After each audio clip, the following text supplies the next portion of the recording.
Fala galera, sejam todos bem-vindos. Está começando mais um episódio do Marco 10, trazendo para vocês mais uma resenha de pós-jogo, dessa vez da partida da 36ª rodada, onde o Flamengo ganhou por 2-1 do Ceará na primeira partida do rubro-negro após a traumática derrota na final da Copa Libertadores para o Palmeiras. Antes da gente começar, eu quero lembrar para vocês se inscreverem no canal, deixarem um like, porque aí vocês não vão perder nenhuma atualização do Marco 10, resenha sobre Flamengo, Fluminense, eu, Gabriel Salotti, trazendo tudo sobre Flamengo, meus parceiros Dimitri e Matias trazendo tudo sobre o Fluminense. Então não se esqueçam de se inscrever e de deixar o seu like para acompanhar o nosso canal e ajuda pra caralho a gente também. Galera, começando assim a falar um pouquinho do jogo, cara, esses primeiros jogos, depois de uma experiência tão traumática quanto foi a Libertadores, porque essa final da Libertadores, pra mim, foi a experiência mais traumática que eu tive como torcedor. Eu acredito que a maioria dos meus amigos flamenguistas também vão concordar, porque a gente já passou por muito perrengue de luta contra o rebaixamento, já fomos eliminados algumas vezes nas fases de grupos da Copa Libertadores, mas nesse caso nós nadamos e morremos na praia, chegamos até a final da Copa Libertadores. O Flamengo já tinha chegado em duas, nunca tinha sido vice-campeão. Foi agora, quer dizer, o mais próximo que eu tinha encarado disso foi quando eu fui ao estádio, ao Maracanã, assistir a Flamengo e Independiente pela final da Copa Sul-Americana de 2017. Esse sim foi, puta merda, foi um desastre. O pior é que nesse dia também deu merda pra caralho. A torcida tava muito puta, deu muita merda na hora de sair do estádio. Mas essa tinha sido a minha experiência mais traumática até o jogo de domingo. Que, porra, até o jogo de sábado. Que, porra, meu irmão, fiquei alguns dias remoendo. Pô, passa segunda, tô remoendo ainda. No dia de domingo também inteiro foi assim. E terça-feira, cara, chegou o dia do jogo do Flamengo. É a vida que segue, né, mano? Não tem muito o que fazer. O Renato Gaúcho já saiu do Flamengo, graças a Deus. Começam-se as discussões sobre quem deve ser o novo treinador, quais são as mudanças que devem ser feitas, está chegando a eleição, quem que deve estar na barca para sair do Flamengo. E nesse meio tempo o time vai jogar ali e...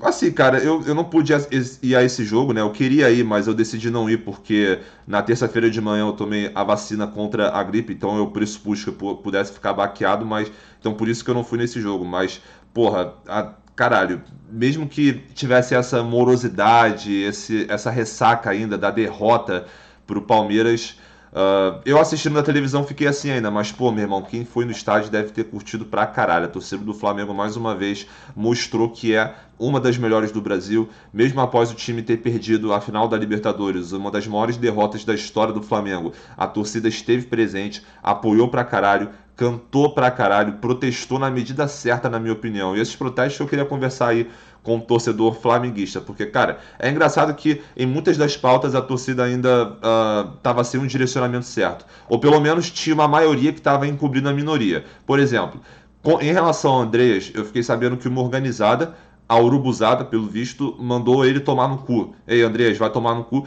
E aí, instantaneamente, ela teria sido reprimida pelos outras organizadas ali presentes, ou pelas outras pessoas ali presentes no setor norte. Também fiquei sabendo que a Jovem, eu acho que é a Jovem, não sei, foi o que eu li no Twitter, pode ter sido fake news, mas enfim, um grupo específico de torcedores puxou o cântico time sem vergonha, antes mesmo da partida começar. E esse grupo de torcedores foi reprimido, foi vaiado pelos outros torcedores que estavam em volta. Então, a aura no Maracanã parecia estar muito mais de apoio ao time e um direcionamento de protesto voltado especificamente para a diretoria. Isso aí a gente viu em cartazes, a gente viu em banners que a torcida levou, tanto os banners e cartazes contra a diretoria, mas também vários outros demonstrando apoio ao Andreas. E vou falar um pouquinho mais sobre o Andreas daqui a pouco, mas eu queria mesmo enfatizar, antes da gente começar a análise um pouquinho mais técnica e tática, essa aura da torcida ontem muito boa, que empurrou o time, que estava ali com o time.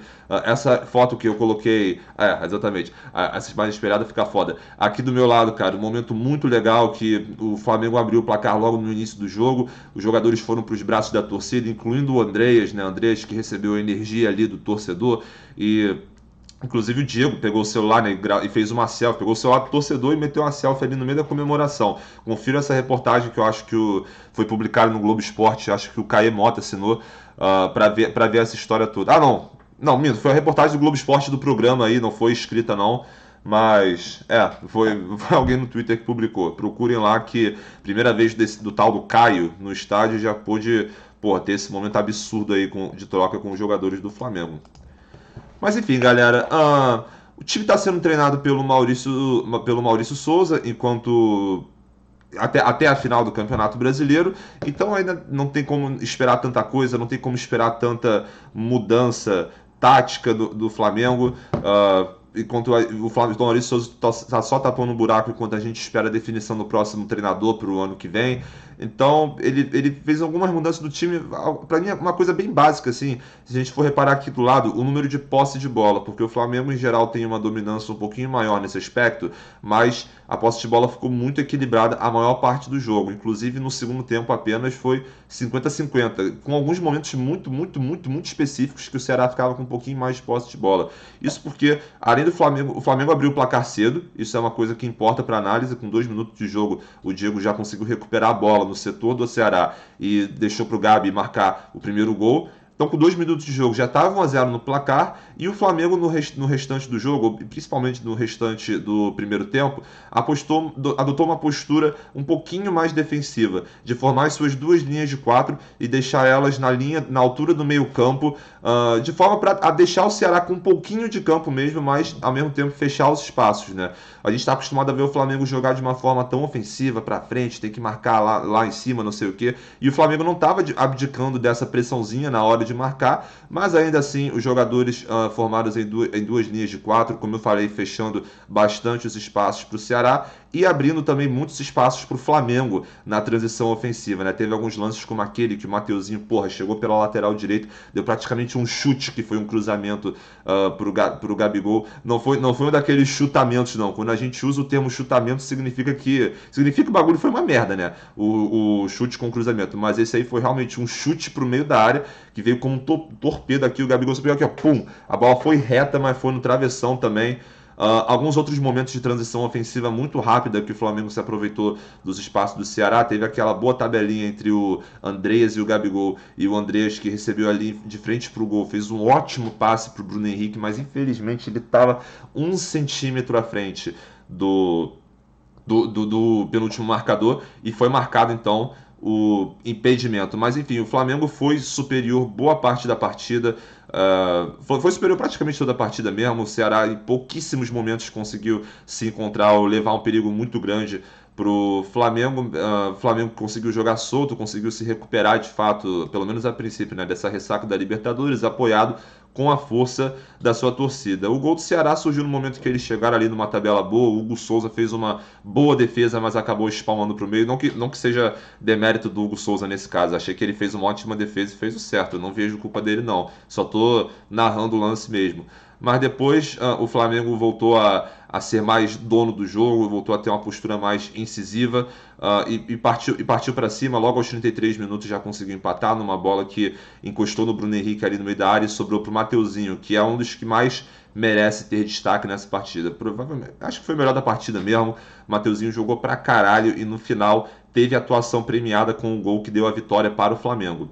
Então, vitória boa para o Flamengo, vitória para recuperar a confiança, vitória de frente para o seu torcedor que estava precisando dessa resposta do time. Destacar também, eu ia falar do Andrés, mas eu vou falar dele daqui a pouquinho, que eu separei uma imagem dele aqui para debater com vocês. Mas enfim, uma boa vitória do Flamengo agora. Com o Atlético Mineiro vai jogar amanhã, né? Amanhã, quinta-feira, contra o Bahia, e se ganhar é campeão brasileiro. Ontem o Atlético Mineiro já era campeão brasileiro por alguns minutos, enquanto o Ceará empatava. Caralho, eu tô falando há muito tempo que tá difícil pra cacete esse Brasileirão. Tava difícil há muitas rodadas, porque o Flamengo de Renato Gaúcho perdeu vários pontos que não poderia perder por causa daquela bosta de treinador. O time que não tinha jogadas ensaiadas, jogadas trabalhadas, padrões táticos, coletivos, ofensivos e defensivos. E Renato saiu com um time absolutamente fora. Tá um pouquinho dentro ainda, porque matematicamente ainda tem 0,0000001% de chance, mas ainda assim, concretamente a gente sempre soube que estaria fora, porque o Renato foi incompetente, mesmo tendo nas suas mãos um grande elenco, um absurdo elenco titular, um dos maiores das Américas do Sul. E também, para não ter a desculpa da seleção. E também um time reserva, onde 90% dos jogadores seriam titulares, a maioria dos times do Brasil. Renato Gaúcho conseguiu deixar o Flamengo sem praticamente nenhuma chance de título. com algumas rodadas faltando, cara, bola pra frente. O balanço dessa temporada também não foi uma temporada ruim, mas é aquém do que o Flamengo investe, né? O que o Flamengo investe, o torcedor espera mais. A gente foi, porra, vice do Brasileirão, vice da Libertadores e semifinalista da Copa do Brasil, além do título da Supercopa e do Estadual, só que essas porra aí também não vale merda nenhuma, tá ligado? Enfim, galera, quero falar com vocês sobre esse homem aí, sobre o cara, mano. Mano, no meu pós-jogo da final da Libertadores, eu tava muito puto aqui com o Andrés e continuo mesmo, pô. Continuo pra caralho, porque eu tô sendo muito gastado por torcedores palmeirenses. Eu não, mas assim, a gente vê as discussões no Twitter, porra, é cada hora um meme diferente, pô. O torcedor do flamenguista agora não pode dar mais um argumento, qualquer que seja, e o palmeirense vai lá e responde, pô, belo argumento, pena que o Andrés entregou e Davidson faz o gol. Então, caralho, mano, não tem como não continuar com raiva do Andrés, cara. Embora eu tenha repensado minha opinião sobre isso. Porque assim, cara, vamos lá. Foi a maior, na minha opinião, a final brasileira mais importante da história da Libertadores. Como eu falei no pré-jogo, foi a quarta final brasileira. E para mim foi a mais importante de todas. É um clássico interestadual, uma rivalidade interestadual que tem crescido ano após ano, em especial ali desde 2016. Uma rivalidade muito grande, tanto em campo quanto entre as torcidas, quanto entre as próprias diretorias do time. Tudo levou até essa final de Copa Libertadores e talvez o Andrés tenha cometido o erro individual, o pior erro individual da história do clube de regatas do Flamengo, e talvez ele tenha causado diretamente uma das piores derrotas da história do clube de regatas do Flamengo. Então sim, eu estou puto pra caralho com ele, ainda tô. Quando eu lembro desse lance eu fico puto sim. Mas, velho, pô, cara, a energia, vou ser sincero, a energia ontem tava tão boa e eu senti que ele quer retribuir, porque ele também, a gente sabe que ele tem potencial. Eu tava conversando isso com um parceiro meu, parceiro de antigo podcast, o famoso Garfados. Cara, às vezes, cara, se você cobrar uma cobrança extremamente intensa, por exemplo, se ele. Cara, imagina ontem, cada vez que ele toca na bola, ele é vaiado. Um tipo de cobrança assim, combinado entre as organizadas. Pô, cara. ah, a vontade que dá é essa. A vontade irracional que dá é essa. Porque, pô, dá vontade de xingar ele até não dá mais. De extravasar todas as merdas, cara. Porque foi muito ruim o que ele fez na final da Libertadores. Foi ruim pra caralho, cara. Foi ruim pra caralho. Mas, porra, mano. Caralho, ele tem potencial para. Ele é um bom jogador. Ontem, mais uma vez, ele conseguiu fazer uma boa partida. Embora ele não estivesse feito uma partida tão de seu auge, eu acho que a gente nem podia esperar tanto isso dele, mas ele fez, cara. Ele conseguiu criar boas chances, ele tentou aquela finalização no finalzinho, ele não estava displicente nem nada, fez uma boa partida. É um cara que a gente pode recuperar e que eu admito, eu teria ficado feliz se ele tivesse marcado o gol no finalzinho ou tivesse dado aquela assistência, né, pro Bruno Henrique no primeiro tempo, mas não deu. E, cara, eu acho que eu também tava pensando ontem, mano. Eu acho que a torcida tem que começar a refletir, porque assim, quando saíram as reportagens sobre o Michael e do Vitinho, falando dos dois, sobre as questões que eles tiveram tendência suicida e também depressão, respectivamente, né? A gente viu muita gente falando, caralho, é hora da torcida fazer uma autorreflexão, até que ponto é válido a gente criticar pra caralho os jogadores, não sei o que, fazer essa pressão nas redes sociais, porra, não vale a pena. Então, caralho, eu me pergunto até que ponto eu tô certo em querer execrar o Andrés até não dar mais, sabe? É difícil, mano, porque, porra, eu tenho certeza que se ele tivesse sido vaiado, pô, que o fato da torcida ter reagido assim deixou ele muito mais motivado pra melhorar e deixou ele muito mais confortável, mais natural, assim, pra buscar o jogo. Porque é fato, cara, ele não vai mais esquecer essa porra, mano. Não tem como, ele sabe da merda que ele fez, tá ligado? Eu não acho que ele seja indiferente a isso, como, um jogador que só quer ganhar o dinheiro aqui, foda-se. Quero saber o que você acha, cara, que tá escutando esse vídeo. Você é do time de, porra, tem que criticar mesmo, tem que xingar a rede social, caralho, tem que vai, porque ele tem que entender que ele joga no Flamengo, que a responsa é grande demais, que ele simplesmente entregou de bandeja uma Copa Libertadores, ou, porra, ele tem potencial, ele consegue dar a volta por cima, tipo, ele tava jogando bem, mas esse erro foi uma merda, foi um lixo, mas mesmo assim acontece e a favor da vaga. O que você é, mano? Você é a favor do protesto contra o Andrés ou a favor de apoiar o Andrés nesse momento tão difícil? Comenta aí que eu quero ler a sua opinião sobre isso. Agora, galera, vamos dar uma olhada. Peraí, eu. Puta que pariu, mano. É muito ruim, né? Tipo, você não ser uma pessoa preparadinha assim. Mas eu. Uma preparadinha para as coisas aqui da live. Eu devia ter testado a porra toda antes de começar. Mas beleza, galera. Não, olha só. Já achei a imagem que eu ia botar, filho. Só deixa eu fazer todos os bagulhinhos aqui. Então, cara, vocês já devem conhecer esses doidões aqui, né? Mister Jorge Jesus, Marcelo Galhardo, André Vilas Boas. Aliás, André Vilas Boas, Jorge Jesus, Marcelo Galhardo, enfim. Técnicos cotados para assumir o Flamengo em 2022. Antes de tudo, eu quero fazer outra pergunta para vocês. Quem que é o seu técnico preferido para assumir o Flamengo? Dentro das possibilidades, né? Dos bagulhos mais reais, assim. Pô, Guardiola, pô, é foda. Comenta aí que eu quero escutar a sua opinião. Vou falar a minha agora também. Mas antes, dando algumas informações aqui também, né? Dando um apanhado geral de como tá essa porra para buscar o novo técnico do Flamengo, né? Porque técnico do Flamengo não tem, já tem uns 6 meses, 5 meses. Renato Gaúcho era entregador de coletes, não era técnico, mas agora seguimos na busca por um técnico de verdade, por um cara que vai fazer o mínimo de diferença tática coletiva e que de preferência não piore a porra do time conforme os jogos forem passando e que consiga furar a retranca por exemplo, do pior time da Série A. Vamos ver se um desses técnicos vai conseguir fazer isso. Galera, Jorge Jesus. O Jorge Jesus é um sonho de consumo de retorno do Flamengo há muito tempo, né? Desde, porra, da primeira passagem, de única passagem até agora, absurda que ele fez, onde ele ganha a porra toda, onde ele teve mais título que derrota. Todo torcedor do Flamengo sente saudade dele e ele se imortalizou como um dos maiores ídolos na história do Flamengo, na minha opinião, o maior. Mas ele está no Benfica, ele tem contrato até junho de 2022, ele dificilmente vai aceitar sair antes desse período, né, conforme as informações de todos os jornalistas que estão apurando.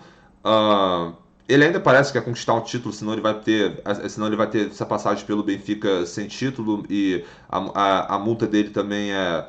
Porra, me esqueci, filho. Mas ele tá muito difícil dele vir no meio do ano, cara. Esse aí é um dos mais complicados, vai ser bem difícil mesmo. Quanto ao Galhardo, a questão, cara, é o que está sendo mais falado até agora é que, bem, com a conquista dele do Campeonato Argentino agora há pouco, o ciclo dele deve se encerrar no River, e, porra, que ciclo, né, cara? Já ganhou, porra, acho que literalmente tudo, né, que ele ganhou, tudo que ele podia ganhar, ele ganhou, né? Ele ganhou o Campeonato Argentino, ganhou Libertadores, ganhou Sul-Americana, ganhou a Recopa, ganhou a Copa da Argentina, ele ganhou a porra toda. Ele é literalmente o técnico mais vitorioso da América do Sul nessa década passada, né? Ganhou 2 Libertadores e é como o Mauro César falou na live dele, né? Só não ganhou a terceira por causa do que o Flamengo fez. Aqueles gols, os 2 gols do Gabigol no finalzinho, porque ele estava com a mão na sua terceira taça de Libertadores até os 89 minutos de partida ali na final única. Então o Galhardo é um técnico assim absurdo, um técnico que fez trabalho com as categorias de base do River Plate, integrou eles e tem um plano de jogo também muito bem definido, mas a tendência grande agora é que ele entre num período sabático, que ele saia do River Plate e fique na espera de propostas do mercado europeu, porque de fato ele é um técnico que tem muito potencial para ir para a Europa, né? A escola argentina de treinadores vive dando treinadores para a Europa, né? O São Paulo está agora no Olympique de Marseille, nós temos o louco Marcelo Bielsa, o Diego Simeone imortalizado lá, o Kudê, ex-Inter, agora no Celta de Vigo. Então é a escola argentina de treinadores mostrando mais uma vez para que veio, e por conta dessas coisas todas o Marcelo Gallardo fica difícil. Ele parece que teria termos de salário, de dinheiro mais suaves para o River, pela toda a história que ele tem lá, mas ainda assim para outros times seria um pouquinho maior o valor. Então, mas mesmo assim o dinheiro não é tanto um entrave para o Flamengo. O que pesa mais é esse projeto esportivo dele, esse sonho dele de querer ir para a Europa treinar. E do outro lado da imagem nós também temos o André Vilas Boas, um técnico que particularmente é o meu preferido pra essa porra, cara, porque, caralho, eu admito que eu vou falar essa porra aqui. Eu não vi tantos jogos de trabalho do cara, mas ainda assim, cara, o currículo dele já é uma credencial boa pra mim, sabe? Ele é um treinador que tem experiência por vários times da Europa, como por exemplo Porto, onde ele fez história, Chelsea, conquistou a FA Cup, Inter de Milão, mais recentemente pelo Olympique de Marseille. Então ele tem currículo, ele já tem. Teve aquela história, como eu falei no outro negócio que viralizou, da porra dos 10 mandamentos lá do Vilas Boas, que nada mais são do que aqueles mandamentos padrão de um técnico que quer impor algum tipo de disciplina no time. Não chegar atrasado, essas merdas assim, não mexer no celular na hora da concentração, essas porra assim, mas que eu acho maneiro. É bem melhor do que um treinador que falta no treino há 4 dias da final da Libertadores. Com certeza é bem melhor que isso, né? Bem melhor que um maluco e ele tem perfil estudioso, as entrevistas dele são muito boas, muito ricas, né? Quer dizer, eu sei que não é argumento isso também, né? Porque o Tite também fala bem pra caralho, o time dele joga uma merda, mas ainda assim eu boto fé. E é melhor ter esse perfil do que ser um cara que fala quem sabe de futebol não precisa estudar. Quem não sabe precisa estudar. Que nem o imbecil do treinador anterior, do entregador de coletes anterior, que estava aqui nesses últimos meses. E ele tá sem clube, cara. Essa é a parada também, cara. O André Vilas-Boas está sem clube e o Flamengo, seria muito importante o Flamengo já entrar em 2022, cara, com um treinador, para ter um treinador desde o início, para que ele possa pegar o time desde o Carioca, para que ele conserte essa merda monumental que o Renato Gaúcho deixou, tipo, o time que já não sabe mais fazer transição defensiva, um time que não tem mais jogadas ensaiadas e nem jogadas coletivas que não saiam do intuitivo, sabe? Daquela jogada mais intuitiva. Então, porra, é importantíssimo que o Flamengo não segure até, porra, junho de 2022 para contratar o Mister, por exemplo. Eu já não acharia isso legal. Então, e o Vilas Boas, das opções, ele é o único que tá livre mesmo, que ele tá sabático agora. E eu esqueci de falar do outro cara que não tá na imagem, que é o Carlos Carvalhal. Ele também tem contrato com o Braga até junho de 2022, conforme eu conferi aqui, né, cara? Então, são vários técnicos, exatamente isso que eu pesquisei aqui. O Carvalhal tá com o Braga até junho de 2022, então é a mesma situação do Jorge Jesus, cara. A gente teria que pagar um valor altíssimo de multa, ou a gente teria que esperar até junho de 2022. Eu acredito que esse não seja o melhor cenário, contratar um treinador pica desde o início da temporada para que ele consiga dar esse jeito no time, tem um Carioca inteiro, depois vai ter a temporada pra gente resolver os problemas. Mas enfim, essas são algumas situações preliminares dos técnicos. Pô, essa imagem aqui do meu lado é de peso, eu não vou reclamar se qualquer um desses vier, em especial o nosso Mister Monstro Sagrado. Eu tenho a minha preferência, André Vilas-Boas. E você, cara, que vou perguntar de novo, você que está vendo esse episódio do Marco 10, qual o técnico que você acha que é a melhor opção para assumir o Flamengo? Comenta aí que a gente quer ler a sua opinião.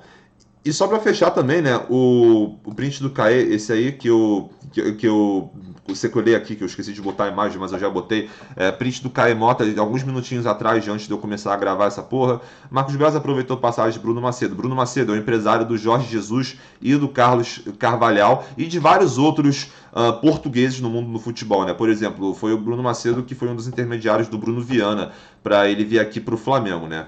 Marcos Braz aproveitou a passagem de Bruno Macedo pelo Rio para questões pessoais e marcou um jantar após a vitória para o Ceará, como informou ainda ontem de Júlio Migareto. A reunião foi mais para abrir o leque de opções portuguesas do que definir um alvo específico. O Flamengo mira um treinador estrangeiro, com prioridade para Portugal por conta da facilidade do idioma. Em 2020, conversou com Carvalhal e José Peseiro através de ponte feita justamente por Macedo, que negociava na negociação de atitudes.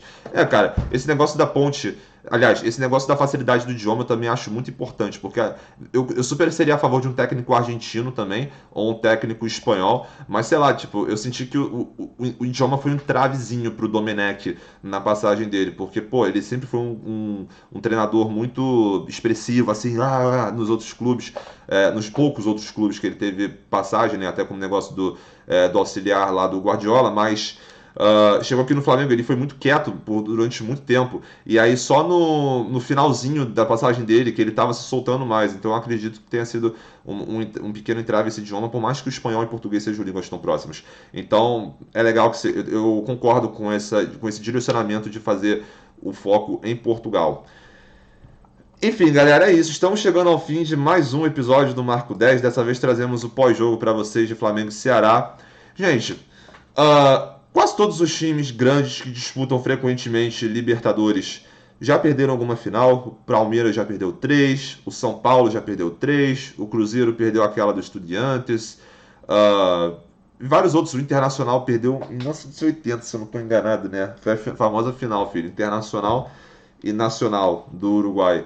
Enfim, a questão é que o Grêmio também perdeu. Todos os times gigantes que disputam Libertadores, que estão sempre chegando, vão perder uma hora.